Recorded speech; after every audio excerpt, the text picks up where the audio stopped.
Hola, buenas tardes. Continuamos con nuestra serie de fundamentos de la fe.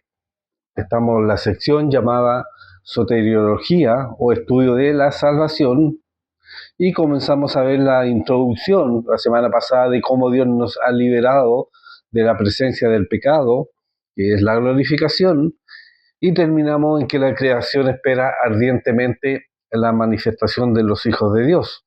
Versículos 23 y 24 de Romanos 8 nos dice, y no solo ella, sino que también nosotros mismos, que tenemos las primicias del Espíritu, nosotros también gemimos dentro de nosotros mismos, esperando la adopción, la redención de nuestros cuerpos, porque en esperanza fuimos salvos, pero la esperanza que se ve no es esperanza, porque lo que alguno ve, ¿a qué esperarlo?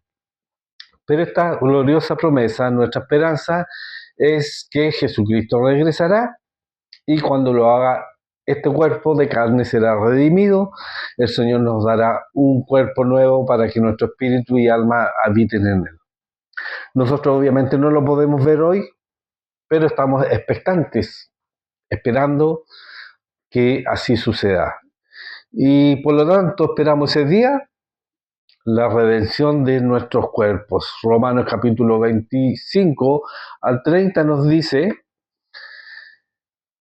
lo siguiente, pero antes vamos a orar para seguir avanzando en este tema. Señor, te damos gracias en esta tarde por tu palabra y Señor, te pedimos que nos enseñes y nos guíes conforme a lo que tú quieres para nuestra vida. Enséñanos, Señor, estas cosas que son básicas, Señor, la base de todo lo que creemos. En el nombre de Jesús, amén. Bien, Romanos capítulo 8, verso 25 al 30 dice, pero si esperamos lo que no vemos, con paciencia lo guardamos. Y de igual manera el Espíritu nos ayuda en nuestra debilidad, pues que hemos de pedir como conviene, no lo sabemos, pero el Espíritu mismo intercede por nosotros con gemidos indecibles. Mas el que escudriña los corazones sabe cuál es la intención del Espíritu, porque conforme a la voluntad de Dios intercede por los santos. Y sabemos que a los que aman a Dios, todas las cosas le ayudan a bien, esto es, a los que conforme a su propósito son llamados, porque a los que antes conoció también los predestinó para que fuesen hechos conforme a la imagen de su Hijo, para que Él sea el primogénito entre muchos hermanos, y a los que predestinó, a estos también llamó, y a los que llamó, a estos también justificó, y a los que justificó, a estos también glorificó. La palabra paciencia que aparece en el versículo 25, un escritor cristiano nos dice que es la actitud del soldado que en medio de la batalla no se desanima, sino que lucha con firmeza, cualquiera que sean las dificultades. Así que vamos a continuar en el fondo haciendo eso, no perdiendo esa esperanza. Y Pablo continúa hablando de cómo el Espíritu Santo nos ayuda a orar y de que Dios obra todas las cosas conforme a su propósito, conforme a sus planes, que es lo que nos dice el versículo 28. Pero en lo que quiero enfocar la atención aquí es en los versículos 29 y 30, que dicen, porque a los que antes conoció también los predestinó para que fuesen hechos conforme a la imagen de su Hijo, para que Él sea el primogénito entre muchos hermanos, y a los que predestinó, a estos también llamó, y a los que llamó, a estos también justificó, y a los que justificó, a estos también glorificó. Los versículos 29 y 30 se encuentra una cadena de 5 términos que describen en secuencia la obra redentora de Dios en la vida del creyente. Los primeros dos se refieren a lo que Dios hizo en la eternidad, porque a los que antes conoció también los predestinó para que fuesen hechos conforme a la imagen de su Hijo, para que Él sea el primogénito entre muchos hermanos. Y el tercero y cuarto término a lo que hace referencia aquí es a el escenario, en el escenario del tiempo de las cosas. Dice que a estos también llamó, y a los que llamó, a estos también justificó.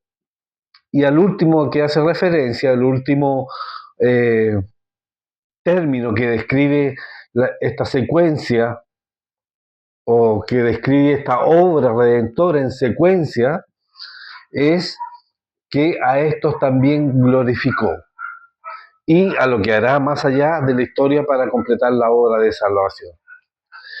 Y en primer lugar, sorprende el tiempo pasado del término justificó. Versículo 30 dice que a estos también justificó. Y es evidente que la glorificación del creyente en el sentido final es un evento futuro, todavía no sucede. Parece claro que el uso del término en tiempo pasado para referirse a un acontecimiento futuro es para subrayar la seguridad de esto, la seguridad de lo que va a ocurrir. Lo que Dios ha determinado se puede ver como un hecho en el fondo, aun cuando no ha ocurrido todavía. Como dicen algunos comentaristas, con Dios no hay ni antes ni hay un después. Pero lo que quiero que noten aquí es que Pablo nos muestra que toda persona que es genuinamente salva, se salva eternamente. Una persona que es genuinamente salvo, se va a salvar eternamente. Ahora, la pregunta que tenemos que hacernos, ¿pueden ser ciertas de una persona solo 3 de las 5 cosas que vimos? Obviamente que no. Todas ellas tienen que ser verdad, porque es o todo o nada. Una persona que es salva o no lo es. Y si es salva, entonces estas 5 cosas o estos 5 eh, términos que describen en secuencia la obra redentora de Dios en la vida del creyente son ciertas. A los que antes conoció, también los predestinó para que fuesen hechos conforme en la imagen de su Hijo, para que Él sea el primogénito entre muchos hermanos. Y a los que predestinó, a estos también llamó, y a los que llamó, a estos también justificó, y a los que justificó, a estos también glorificó. Entonces, les decía, parece que el uso del término en tiempo pasado para referirse a un acontecimiento futuro es para subrayar esta seguridad. O sea, lo que Dios ha determinado se puede ver como un hecho, aun cuando no ha ocurrido todavía, pero como dicen unos comentaristas bíblicos, con Él no hay ni antes ni después. Entonces, como lo que les decía recién, ¿pueden ser ciertas de una persona solamente 3 de las 5 cosas? Obviamente no.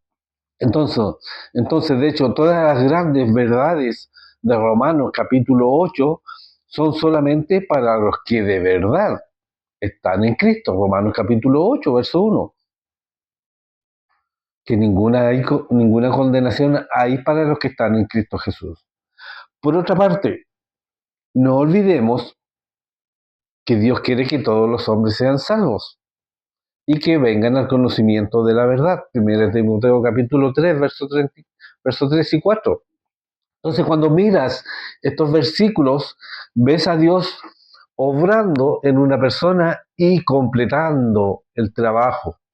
Y como vamos a ver más adelante, Él ya manifiesta que ya somos completos antes de que seamos, porque Él es ese seguro.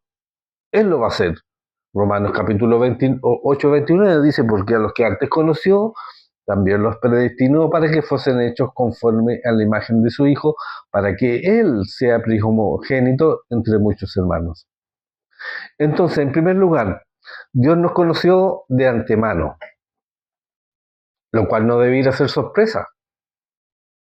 Él conoce a todo el mundo que alguna vez ha nacido o que alguna vez va a nacer. De hecho, se nos dice en Jeremías capítulo 1, verso 4 al 5, vino pues palabra de Jehová a mí diciendo, antes que te formase en el vientre te conocí, y antes que naciese te santifiqué, te di por profeta a las naciones. Y aquí en Romanos, Pablo habla de que son creyentes o serán creyentes que a los que él conoció de antemano. Y él nos conoció de antemano con un propósito en mente. Y ese propósito en mente fue predestinarnos para ser conformados a la imagen de su Hijo. Ahora, si somos predestinados para salvarnos, podríamos decir, ¿para qué testificar? ¿Para qué hacer cualquier cosa si ya hemos sido predestinados? Pero si vamos a ser salvos, ¿cierto?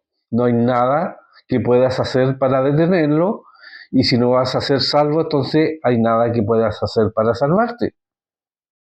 Pero estoy completamente en desacuerdo con esto porque creo que esa es una posición o una postura nociva y no es bíblica para tomar con respecto a la predestinación. O sea, porque si se van a salvar, ¿para qué hacer algo si se van a salvar? O si no se van a salvar, ¿para qué hacer algo si no se van a salvar? Pero sí creo realmente que las escrituras enseñan la predestinación 100% y 100% el libre albedrío, la libre elección que nosotros debemos escoger, pues las escrituras hablan de ambas cosas. No se trata de que sea 50% de cada uno. Ahora, sí, yo sé que muchas veces esto no tiene sentido para algunos y posiblemente hasta uno podría estar de acuerdo con eso, pero Dios nunca nos dijo que tenemos que entender lo que nos dice aquí. Entender completamente con nuestras mentes finitas algo que está en la mente de Dios, sino que tenemos que creer en eso por fe. Y pensemos acerca de esto de la siguiente forma. Creo que fue Ironside que dio esta ilustración del libre albedrío y de la predestinación. Cuando él dice, cuando usted muere, usted llega a la otra vida y usted ve una puerta, la cual dice, todo el que desea puede entrar. Y cuando usted abre la puerta y entra, usted ve una mesa enorme y bella de banquete o un banquete listo para un festín y con los nombres en cada asiento. Ahora, para su sorpresa, cuando usted mira los nombres de la tarjeta, encuentra el tuyo. Y cuando la puerta comienza a cerrarse, te das cuenta que en el interior de la puerta hay una señal que dice predestinado desde antes de la fundación del mundo. Y creo que esta es la perspectiva correcta del libre albedrío y de la predestinación, al menos para tratar de entenderla con nuestra mente humana. O sea, nosotros debemos entrar, debemos tomar esa decisión visto por fuera de una puerta, pero cuando entras te das cuenta que por dentro dice que ha sido predestinado. Dios hace todo en la salvación, pero esto no quita la responsabilidad del hombre. El hombre tiene que creer. Juan capítulo 3, verso 16 al 18, Hechos capítulo 16, verso 31. Y el hombre es culpado por no hacerlo, según de Tesalonicenses capítulo 2, versos 10 y 12, y Juan capítulo 5, verso 40. Mateo capítulo 23, verso 37 también. Pero Dios, y solo Dios, puede salvar a una persona. Y Dios lo hace todo de acuerdo a su gracia y a su soberano propósito. Según de Timoteo capítulo 1, verso 9, y según de Tesalonicenses capítulo 2, verso 3 al 14, y Efesios capítulo 1, verso 3 al 14. Así, cuando el plan de redención de Dios continúa en nuestra vida, la predestinación conduce a nuestro llamado. Dios llama a toda persona, pero aquellos que lo oyen y reciben, Dios tiene un plan para cada uno de sus vidas, y cuando Él llama, entonces, ¿qué es lo que nosotros debemos hacer? Caminar. Y después de que Dios nos llama, entonces la Biblia dice que somos justificados por Él. Si nosotros entramos, si nosotros damos el paso, somos justificados por Él, declarados inocentes delante de Él. Tal como Pablo nos dice en Romanos capítulo 3, verso 24, dice, siendo justificados gratuitamente por su gracia, mediante la redención que es en Cristo Jesús.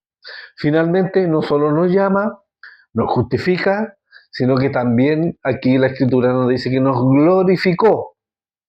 O sea, nos llamó, nos justificó y nos glorificó. Y este es el paso final del proceso de santificación. Y eso ocurrirá cuando vamos a estar con el Señor. Sin embargo, Pablo indica que este trabajo, por inspiración del Espíritu Santo, está en tiempo pasado. O sea, ya pasó, ya nos glorificó. La pregunta es por qué Pablo habla de algo que no ha sucedido como si ya lo hizo. Porque esta promesa de glorificación final no era incierta para Pablo. Él sabía que lo que el Señor empezó, Él lo iba a terminar. Y escribiéndolo de esta manera, poniendo esta idea de glorificación en tiempo pasado, Pablo está diciendo que a todo el que Él ha justificado, está seguro, eternamente, porque Él lo ha glorificado. Ahora, vemos que eso es lo seguro, porque Dios va a completar el trabajo que Él inició, porque Él nos conoció de antemano. De hecho, es como Jesús nos dijo en Juan capítulo 6, verso 37, todo lo que el Padre me da, vendrá a mí, y el que a mí viene no lo echo fuera. Y nos dice también en Juan capítulo 18, verso 9, para que se cumpliese aquello que había dicho, de lo que me diste, no perdí ninguno. Entonces, el punto es que si tú eres de Cristo, Él no te va a perder. Tú ya te ves como glorificado en los ojos de Dios el Padre. Es una promesa que es cierta y muy cierta, como Pablo mismo lo dice en Filipenses capítulo 1, verso 6, estando persuadido de esto, que el que comenzó en vosotros la buena obra la perfeccionará hasta el día de Jesucristo. Y la Nueva Traducción Viviente pone este versículo de la siguiente manera, dice, y estoy seguro de que Dios, quien comenzó la buena obra en ustedes, la continuará hasta que quede completamente terminada el día que Cristo Jesús vuelva. Ahora, tú puedes mirar tu vida y ver un montón de proyectos inconclusos, por lo tanto puedes pensar, tal vez Dios no termina lo que Él comienza, tal vez Dios no termina lo que Él empieza. Y tú puedes sentirte así, pero el que sienta así o piensa así está errado, porque Dios termina todo lo que Él empieza. Él terminará la obra que Él empezó en cada uno de nosotros. O sea, Dios terminará lo que ha comenzado. La obra de glorificación se completará, pero no por nuestros grandes esfuerzos, sino por su gran amor por nosotros y por la promesa que Él nos ha hecho. Ahora la pregunta es, ¿cómo vamos a hacer nosotros? Y no tenemos que adivinar, porque Juan nos dice claramente cómo vamos a hacer. Dice en 1 Juan capítulo 3, verso 1 al 3, mirad cuál amor nos ha dado el Padre para que seamos llamados hijos de Dios. Por esto el mundo no nos conoce, porque no le conoció a Él. Amados, ahora somos hijos de Dios y aún no se ha manifestado lo que hemos de ser, pero sabemos que cuando Él se manifieste seremos semejantes a Él, porque le veremos tal como Él es. Y todo aquel que tiene esta esperanza en Él se purifica a sí mismo, tal como Él es puro. Dios nos está transformando en la imagen de su Hijo. Él está trabajando en nosotros y como dijimos la última vez, este es el proceso de santificación. Dios está removiendo la basura de nuestras vidas para hacernos más como Él. El problema para nosotros ahora es que vemos a Cristo oscuramente. Los vemos como a través de un espejo, como Pablo dice. En 1 Corintios capítulo 13, versos 10 al 12. Él dice, más cuando venga lo perfecto, entonces lo que es en parte se acabará. Cuando yo era niño hablaba como niño, pensaba como niño, jugaba como niño. Más cuando ya fui hombre dejé lo que era del niño. Ahora vemos por espejo, oscuramente, más entonces veremos cara a cara. Ahora conozco en parte, pero entonces conoceré como fui conocido. Entonces nosotros, nuestros cuerpos de carne, no podemos ver a Dios cara a cara. Y hay ejemplos en la Biblia de esto. Pero cuando vayamos a estar con Él, cuando ese proceso de glorificación se complete, podremos ver cara a cara, porque seremos semejantes a Él. Ahora, entendamos que yo no estoy enseñando, ni la Biblia enseña, o la Biblia está diciendo que seremos dioses, como muchas veces las sectas hacen. Pero aquellos atributos que están trabajándose en nosotros y a través de nosotros, en ese momento estarán perfeccionados cuando vayamos a estar con Él. Se termina el proceso, se termina la obra. Cuando Cristo venga, seremos como Él. Y ese día será un día glorioso. Pablo, de hecho, hace este punto también en Filipenses capítulo 3, versos 20 y 21. Dice, mas nuestra ciudadanía está en los cielos, de donde también esperamos al Salvador, al Señor Jesucristo, el cual transformará el cuerpo de la humillación nuestra para que sea semejante al cuerpo de la gloria suya, por el poder con el cual puede también sujetar a sí mismo todas las cosas. Entonces, nosotros somos una obra en progreso. John Stott escribió lo siguiente, lo que nosotros somos ahora no se manifiesta al mundo, lo que nosotros seremos aún no se manifiesta a nosotros, pero Dios está trabajando y Él terminará ese trabajo un día en nuestras vidas. Y como ya he dicho, este tema de la glorificación muchas veces parece ser ignorado o relegado como a un segundo plano. Sin embargo, es muy importante que lo entendamos, que Dios va a terminar la obra que comenzó en nosotros.